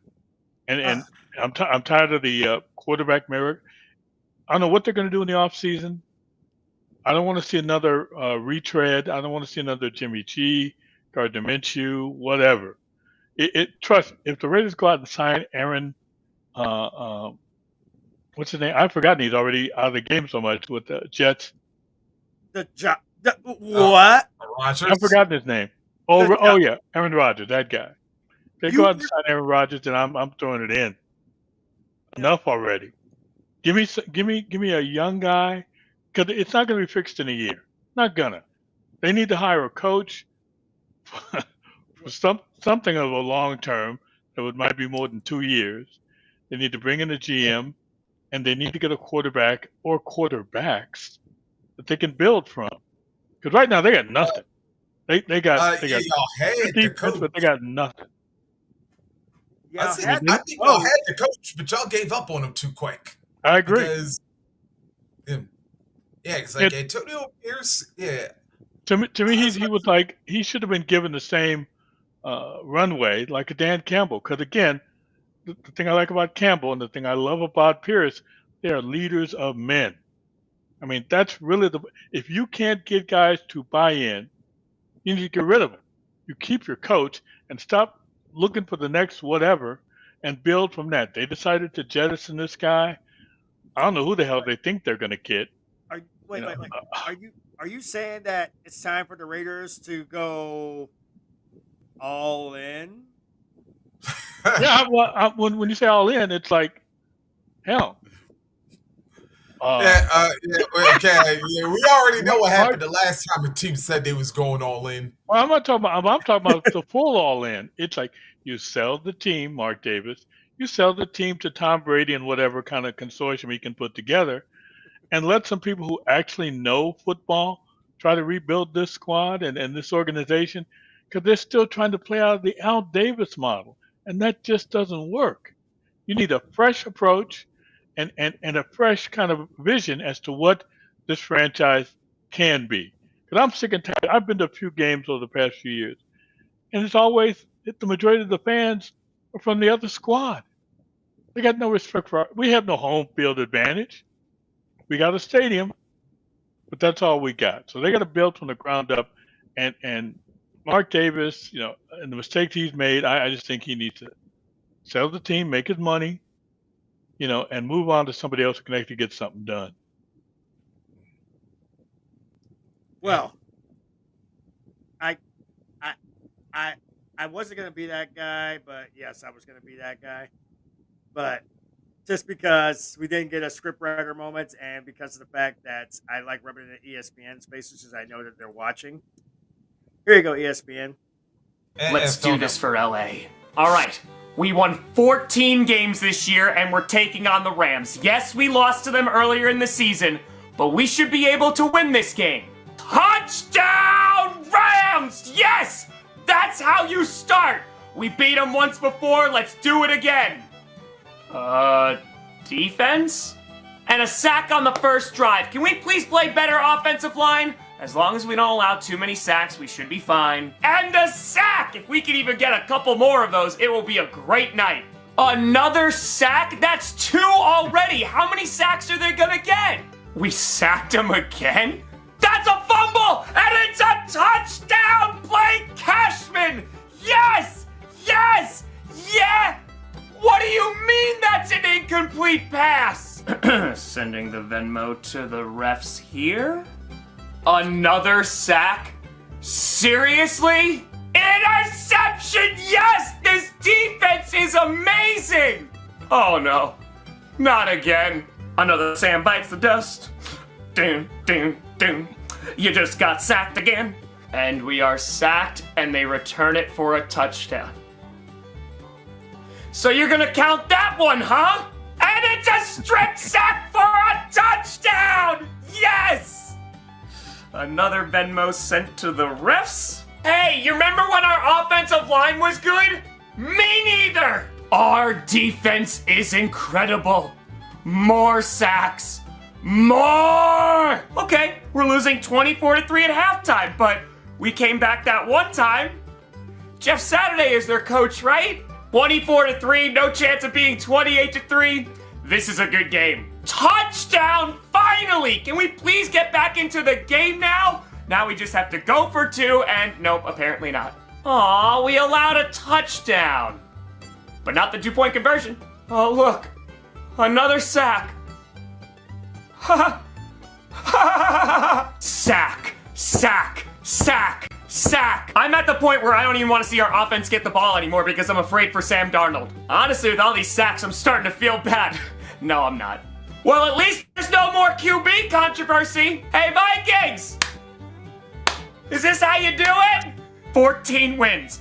14 wins for this!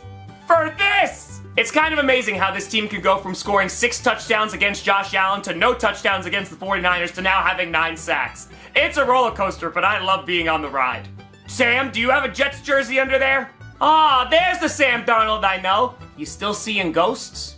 I am gonna get roasted on the internet so hard. I mean, the Vikings almost lost to us. That should have been the first sign. Self-burn. Jeez, and I thought your playoff loss to us was embarrassing. Well, I mean, it was, but I missed the playoffs. Oh, the Vikings lost. Very interesting. 14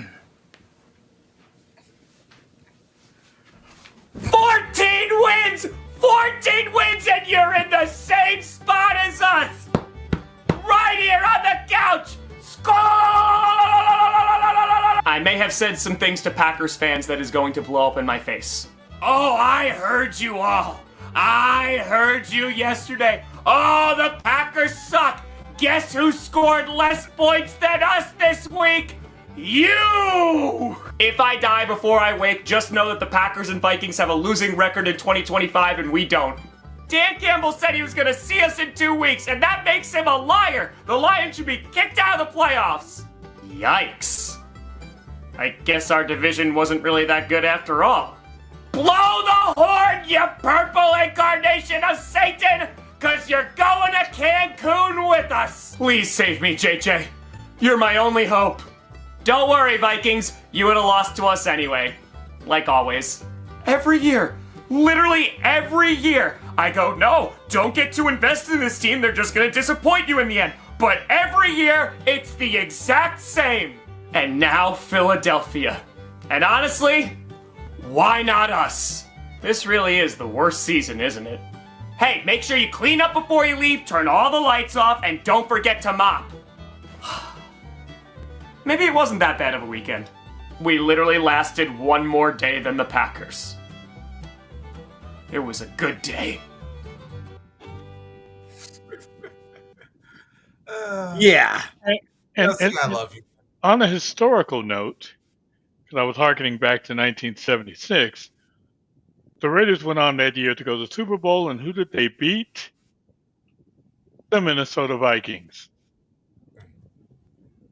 Here's the thing that gets me more than anything, and go ahead, Reese, because I'm trying to wrap it all in like one big beautiful bow, but the fact that all the people were saying things about the Vikings winning last night. I want to turn this on, and I want to be able to actually see around the horn. I want to see every last one of them get a quintessential mute because I'm pretty sure we did. There's gonna be a wave of mutilation today. I have a feeling. I mean, yep. I mean, I was drunk when we made our picks on Friday night. I was hammered, and I did better on my record than they did. Yeah. Let me tell you this. Whoever's doing today's around the horn, yeah. Yeah, reality's gonna be deducting points like crazy, like a madman. Yeah, there will be waves of mutilation. Because there's no nice way of sitting here putting this one. I mean, was I hoping for Denver to actually, shock the Bills? Yes. Did I think they were going to? Not really, but damn, I was already sold on it, so I was pretty much wanting to push that forward. But I also feel like you take out Josh Allen's legs, and what exactly do the Bills have? James Cook cannot outrun Derrick Henry. Let's just make that crystal clear. Yeah, he can't even outrun Lamar Jackson if we're going to keep it a buck. So, I don't know. I'm at a loss for words right now, just because of the fact that I've already had to go through an entire week long of massive emotions that I couldn't fit into my head. But I can tell you this much: I am going to look forward to the fact that Saturday we got a divisional round. Sunday we have divisional round. Then Monday we have the show. We have the national championship. We have we have the moment we've been waiting for. Either Notre Dame is going to make Ryan Day cry his mascara off, or Ryan Day is going to actually have to shave that 60s style pubic hair that he has on his face that he calls a beard. I don't know who told him it was great to sit here and have that beard with that makeup, but it clashes terribly. Foundation must match your face. Ryan Day is the devil. He looks like the devil. And as you well know, I am not a big fan of Notre Dame for the obvious reasons, but I'm pulling for Notre Dame. I like Marcus Freeman. He stepped into a situation that wasn't the best. I think he went 0-3 his first 3 games, and people were talking about firing him. Stuck in there, helped rebuild that squad, made some smart moves in the transfer portal. And again, I'm sorry, it's Ohio State, who I really hate. In fact, and now they got this coach. I'm rooting for Notre Dame. I'm betting Notre Dame. When was the last time? When was the last time Notre Dame was even in this kind of moment where they were playing for a legit national championship? 1988. Because they stopped my boys in the last regular season game when one of my favorites, Rodney Pete, lost to I think it was Tony Rice. They got clopped. But Rodney and Pete won in the end because he got Holly Robinson, and she's there you go. Not gonna argue that. She's not gonna argue that. That's sweet. There's winning, and then there's winning. That's winning. You want that Charlie Sheen style winning? Exactly. Winning. But I honestly, we figured these aftermaths are going to get a little bit. They're going to get a little slimmer as time rolls on. We are down to the 8. So at the AFC, we obviously know Houston's going to be playing Kansas City. Baltimore is going to be playing Buffalo. At the NFC, we've got, oh God help us, Washington and Detroit and Philly and LA. Why do I feel like that if you could put the Phillies fans and the Rams fans in one house and they don't beat the brakes off each other, why do I feel like that would be a loss? So I feel like there's going to be some form of fight club in the link this Sunday. I feel like it has to happen. Well, see, here would be the thing, though. That depends on which city's Rams you would have been talking about. Because with LA, can you find 10 legitimate ones that are actually from Los Angeles? Besides, well, at least. Because see, if you had St. Louis, now them you could guarantee you would have found. Well, this is the thing. I feel like people, like fans, and that go to Rams games, are just going because they want to fight somebody. It's kind of like that one little Simpsons episode where basically like everybody fights everybody, and the guys like like, hey, let's you and me fight. Them fighting words, and they just start beating the brakes off each other. Something like that. I feel like I did that same energy from Philly. Philly's going to pretty much treat everybody like they're the Dallas Cowboys, the Washington Commanders, the New York Giants. They're going to be doing that for that simple reason because of the fact they will treat everybody who's not in Eagles green as a rival. That will be good. But my challenge to the Eagles still remains. If you guys don't win the Super Bowl this year, I don't want to hear a peep out of a single Eagles fan in that stadium on Broad Street in Pennsylvania. Yes, y'all pretty much run the state of Pennsylvania. But if y'all don't win that Super Bowl this year, you're gonna have every single football fan look at y'all going, y'all are some idiots. For one reason. All the way back to the circle to last week's end. Giants, Eagles. Chance for Mark to break the record. Always come back to that. Yeah, you're breaking, Cap. For the Eagles, it's Super Bowl or bust. Well, I think the Eagles have been a great team at times. Last year had to be an anomaly. I mean, they just forgot how to play football and how to win. It just looks like, it's the Lions' destiny this season. I don't think, no matter how good the Eagles may play them in a conference championship. They just got the coach, they got the quarterback, they got enough of a defense. And again, I just think that Dan Campbell, as opposed to Sirianni, better leader. I just think they're going to find a way, no matter what, to beat the Eagles and get to the Super Bowl. And again, I'm hoping for it. I'd love to see Lions, Ravens.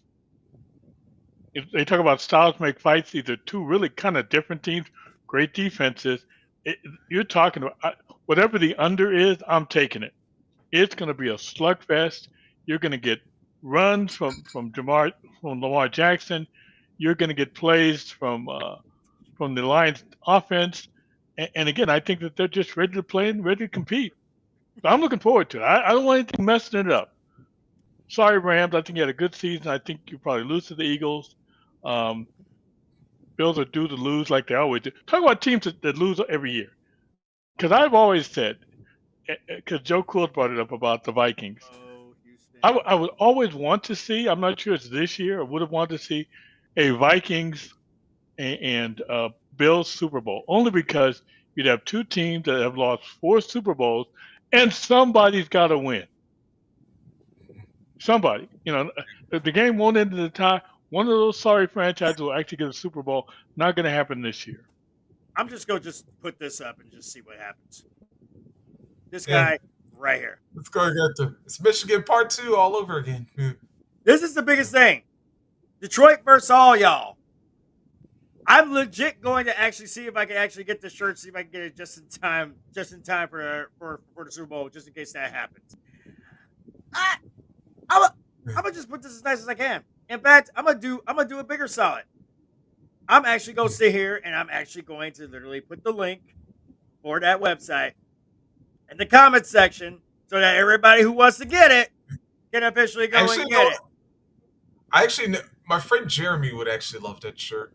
I am telling you, I feel like that would be perfect to have for anybody. I know everybody's got the whole Detroit versus everybody thing, and that's pretty much been a thing, and that'll always be a thing, and that's a great shirt. But for that to sit here and be out there, I'm just going to be like, yeah, I am. I've already told the other half I'm getting this sucker just because of the fact I already got my Barry Sanders. It'd be good to sit here and have something like that on there. And the fact is that, I can get that in a hoodie. That'd make it even better. I'm in the winter. Or a baseball jersey. Like, they have options on this site. The website is printerval.com. Greg Ward is the individual that actually has made this shirt. He's actually created these shirts. So the link is right there. It's up there on Twitch.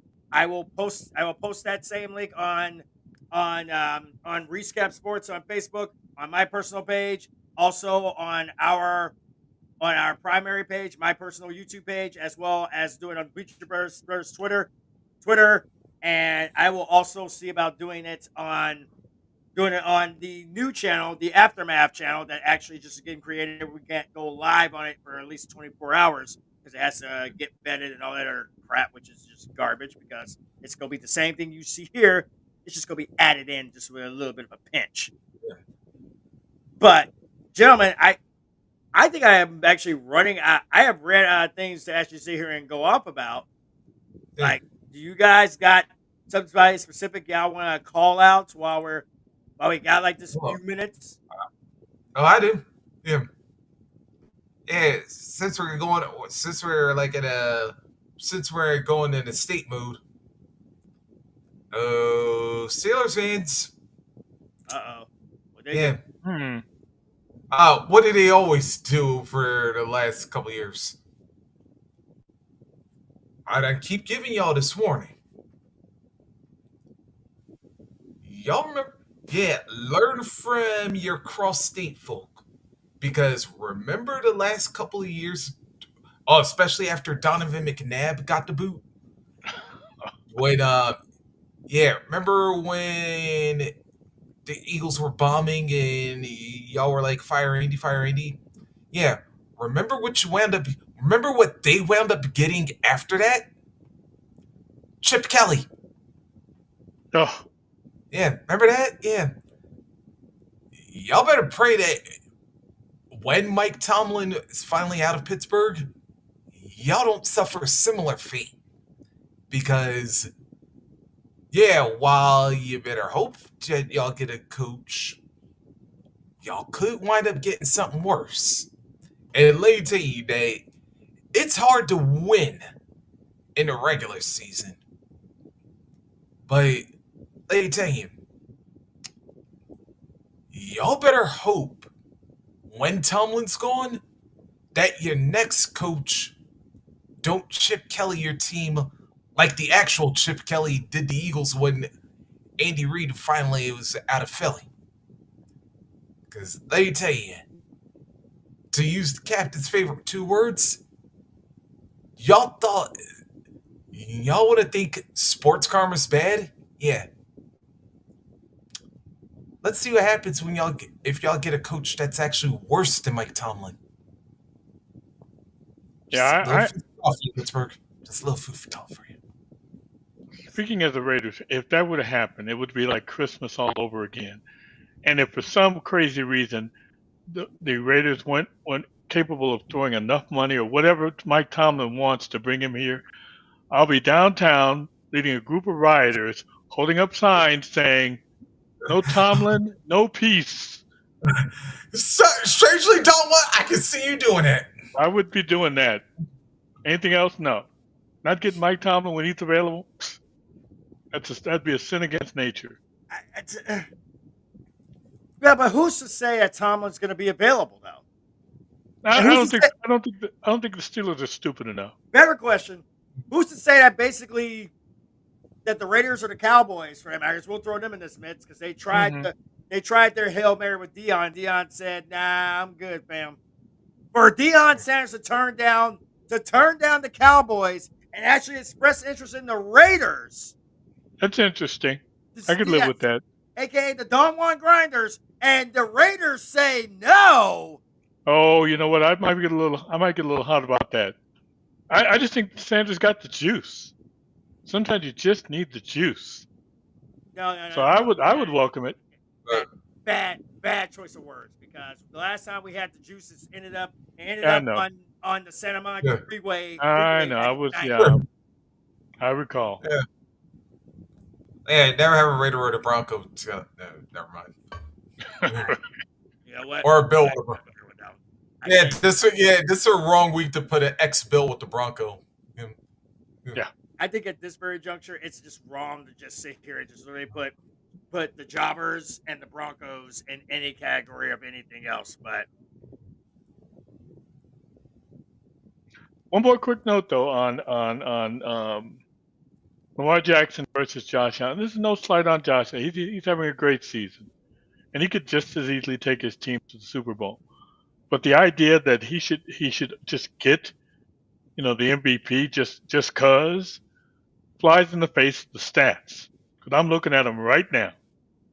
Lamar Jackson has a better completion percentage, more passing yards, 4,100 to 3,700. More passing yards per game, 245 to 233.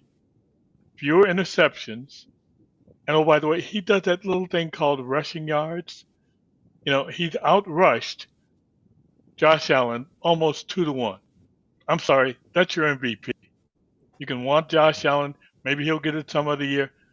If he gets it this year, again, I'll be downtown here in Vegas holding up a sign.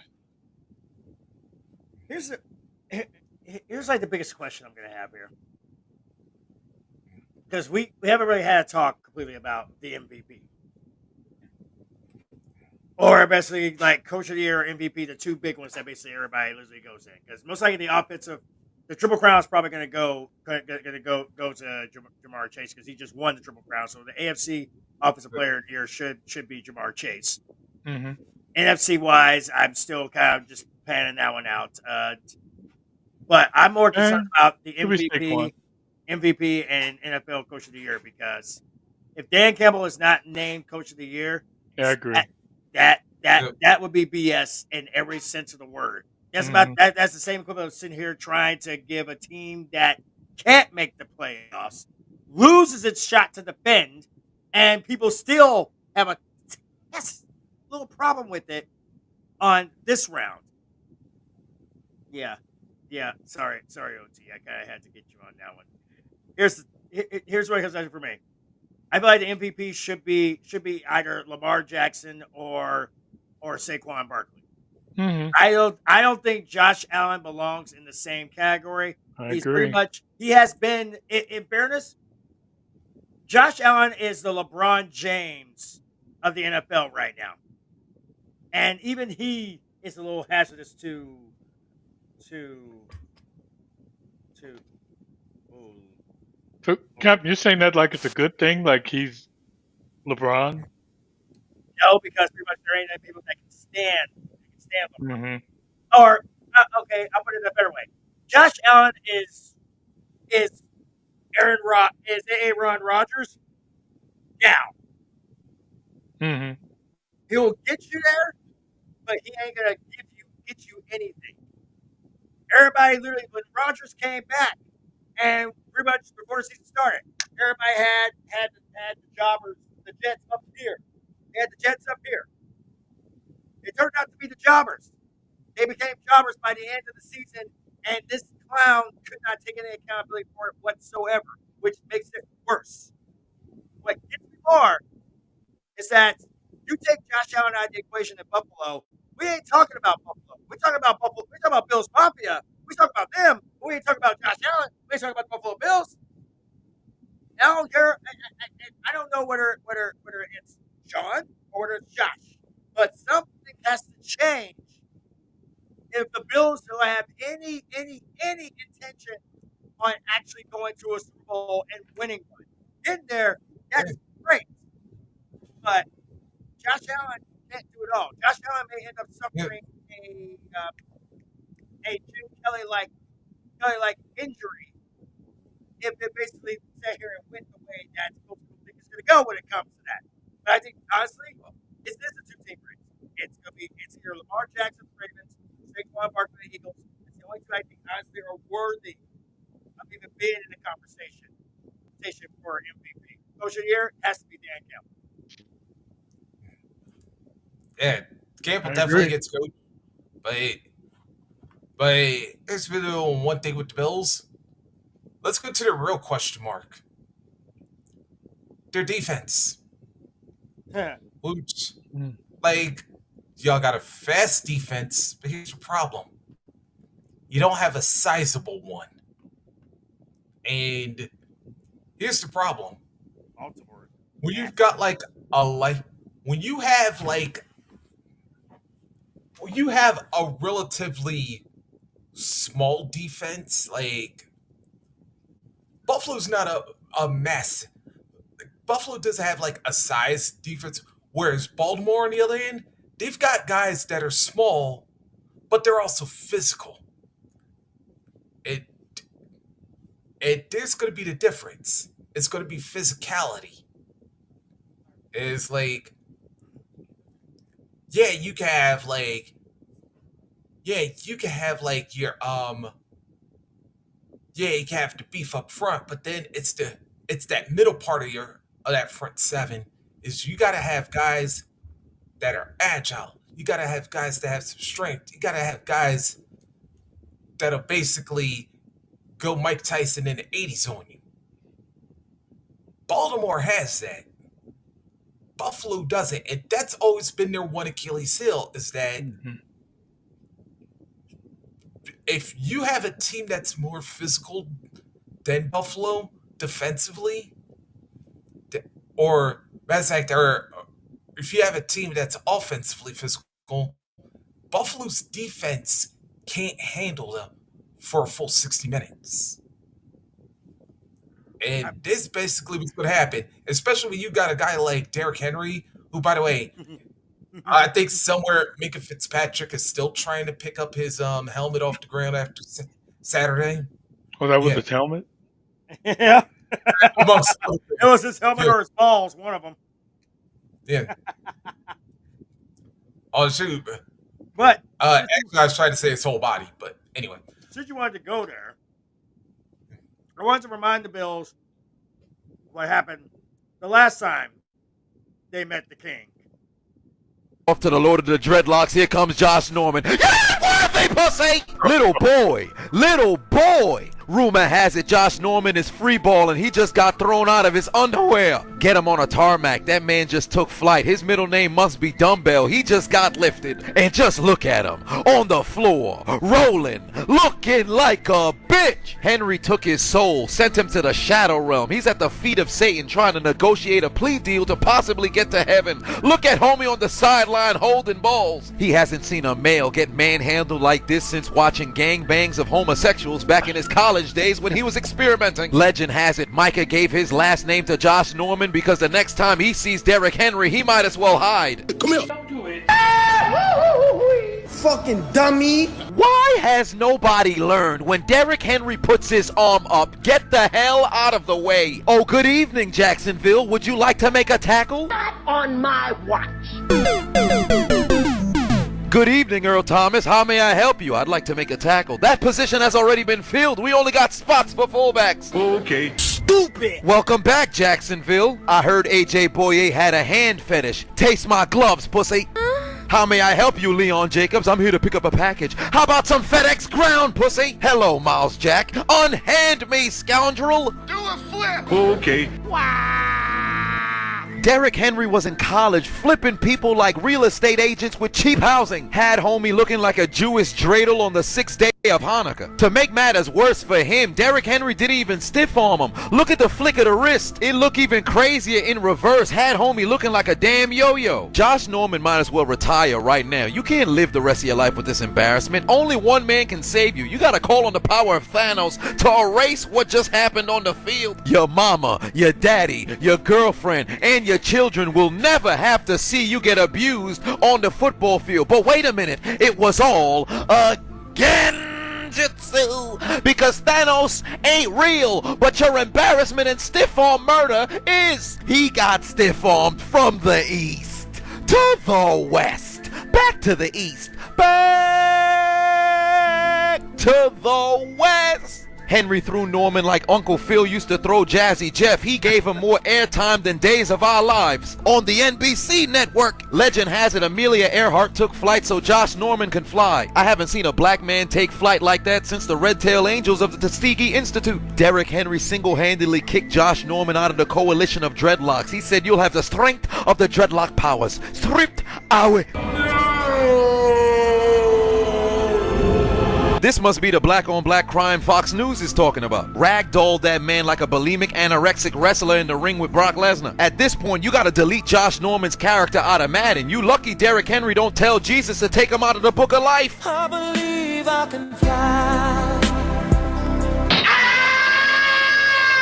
I see why Vontae Davis retired in a Bills uniform. Somebody get the equipment manager. Take the helmet and shoulder pads of Josh Norman. His career's finished. Derrick Henry sent him to the upper room. He's gonna have to be reincarnated as a zucchini. His time as a human is over. I'd say call the medic, but you might need to dial up the coroner. He might have just been killed on the football field. Wait a minute, there's a heartbeat. By a miracle, he's somehow still alive. Get him to the Pokemon Center. Somebody please call a goddamn EMT. Don't do this. Please, don't do this. Get him. Let's get him. Don't do it. Man, don't do it. No, don't do it. Think of your family. Think of your fans. Think of everybody. You gotta kick him out. Almighty push. Snake, are you okay? Snake? Snake!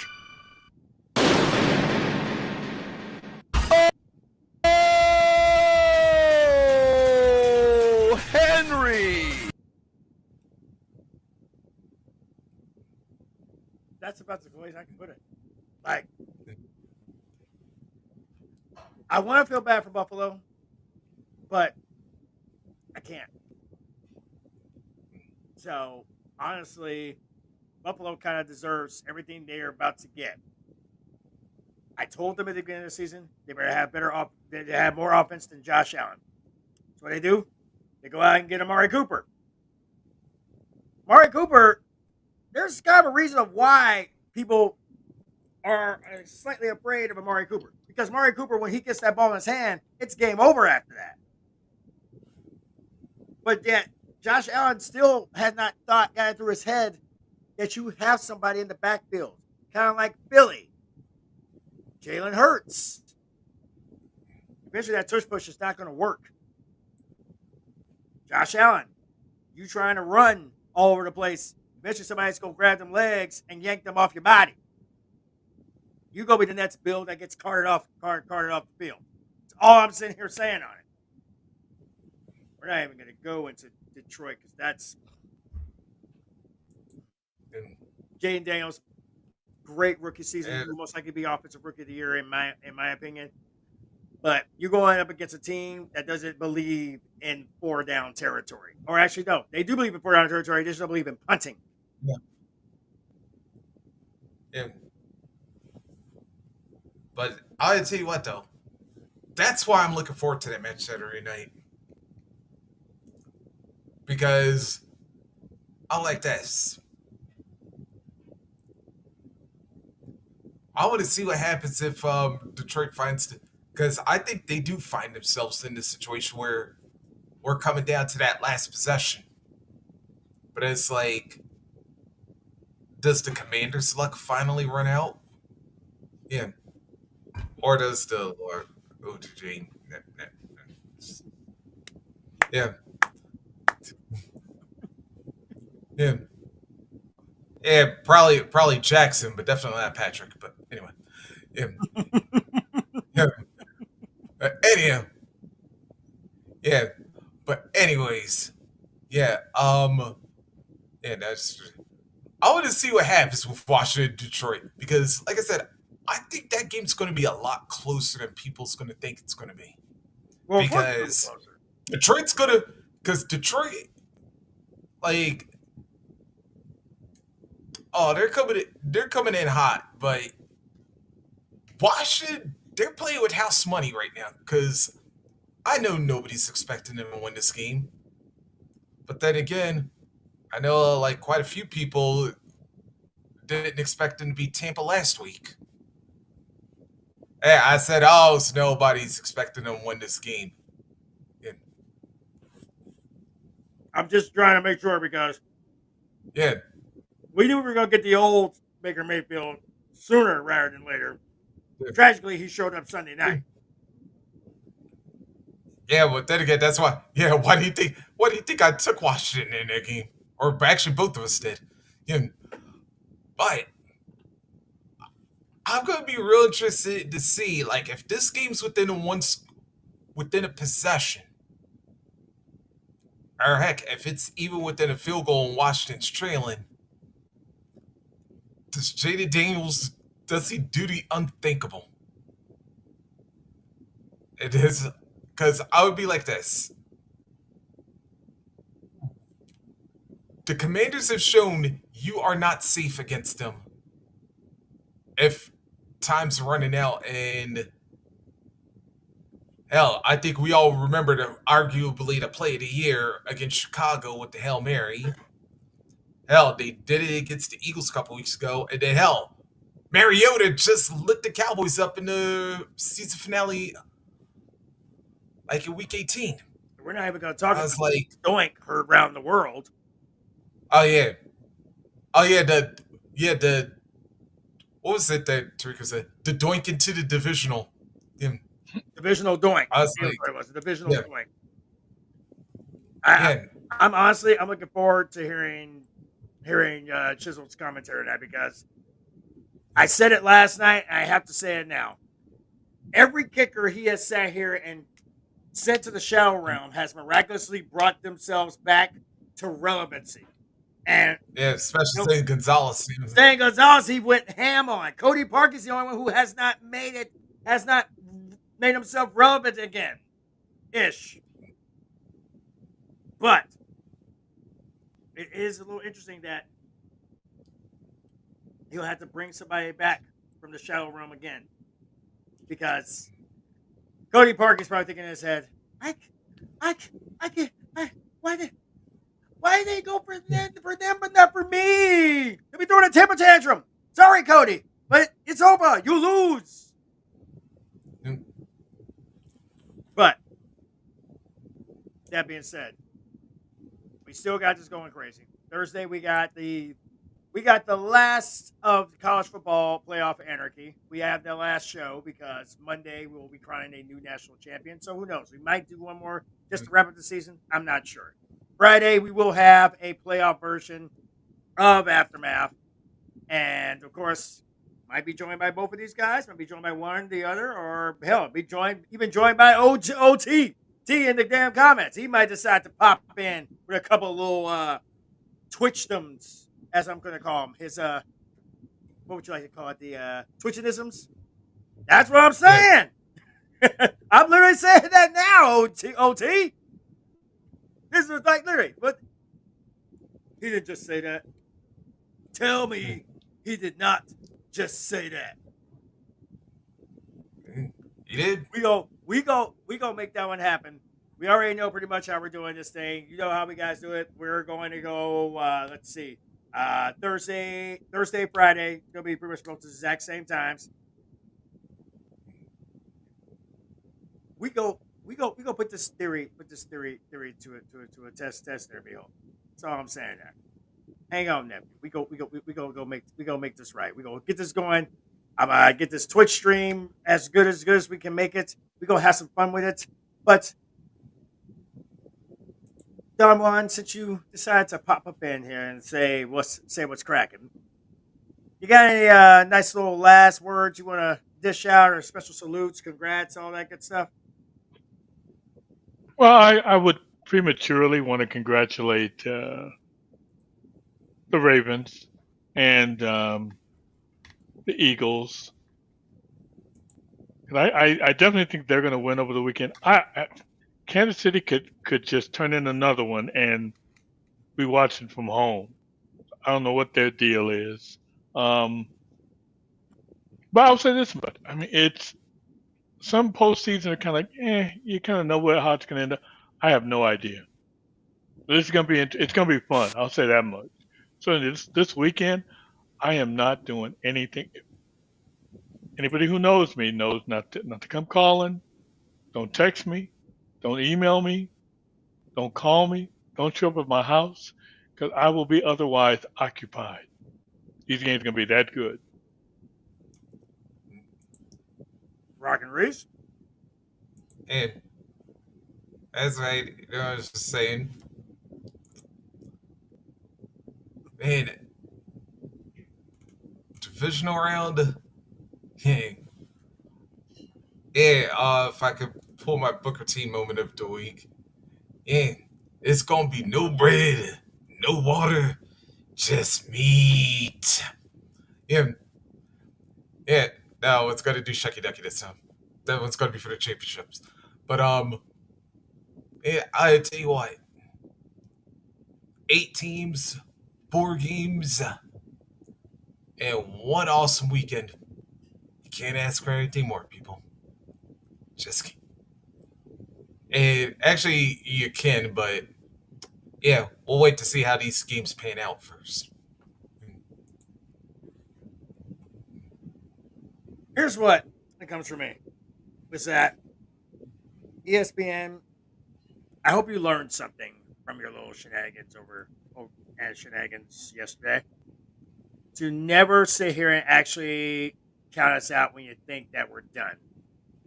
Because the fact is that y'all all thought that we were going to be history. You all thought we were going to be done. You all thought we were going to be cashed out. But the biggest thing is, it proved you wrong. Once again. That's been the thing. That's been the theme for most of these teams that are playing in these playoffs right now. It's the fact that we have done that. And we're going to keep doing it. We're going to keep doing it. We're going to have fun with it. We're going to enjoy ourselves. And also for those that are actually waiting for conversations to start, it is actually starting up on our sister channel, and we're gonna wrap this thing up. But hey, it's been fun. But we're just getting warmed up. All you crazy mofos, please drop back through on Thursday when we sit here and we decide who is going to win the national title. When we pick who our national champion is going to be, tragically, and I say that, and yes, Ohio, Indiana, I'm looking straight at y'all. And we also say to make our picks for the divisional rounds and who's going on to be part of the Final Four. Folks, on behalf of the half of Don Juan's infamous smooth operating Don Juan grinders. Yes, that's what we're going to call you guys now. It used to be Gruden, but now we're going to call you out the Don Juan grinders. And, of course, Angelo Rockins, a.k.a. Iron Eagle. Always stirring it up, right? I am the epitome of the ram head. Yeah, by the way, Iron Eagle, I was about to say, unlike Louis Gossett Jr., I still got some hair left. Yeah. That's, you know what? Even though I do like, to the late Louis Gossett Jr., no disrespect. Yeah, let's just make this clear. The missus did this, and I love it. So let's just make this clear. She did this in 5 minutes. Usually takes me 45 minutes to get this right. She did it in 5. I'm gonna give her props. In all fairness, folks, it's been fun. It's been real. It's been amazing. I am Captain Taz Ford alongside Don Juan and the Don Juan Grinders, alongside Angelo Rockins and the Iron Eagle himself. This is Captain Taz Ford. Thanks for catching out the aftermath. We will see you Thursday nights for Anarchy, and then again on Friday. Friday for the party. The big one. Folks, goodbye. Mwah. And good night. Bye. Get to the Rolex. Diamond ring. Get stealing. Wheeler dealing. Limousine right. Bitches don't leave my business. The shit I be smoking is highly recommended. It's all of my niggas pushing the limit. Mile high got me going to get in the flight. You know, it's about time this industry got a facelift. So make mission to knock the pillars of this industry on their ass. We ain't reading history books anymore, baby. We writing them. This is what you call a paradigm shift. Who am I? I am King. The fire panning into the fire. The best of battle has appeared and I am. All rise and bask in glory.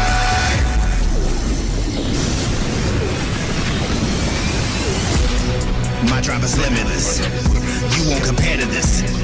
I have been chiseled from granite and given a shot of adrenaline. You are the enemy, standing in front of me. Yeah, now watch what I do when the train coming through your position is fantasy. My time, my shine, ready to attack with the 1-9. Let's live it, let's get up, get up, get up, get up.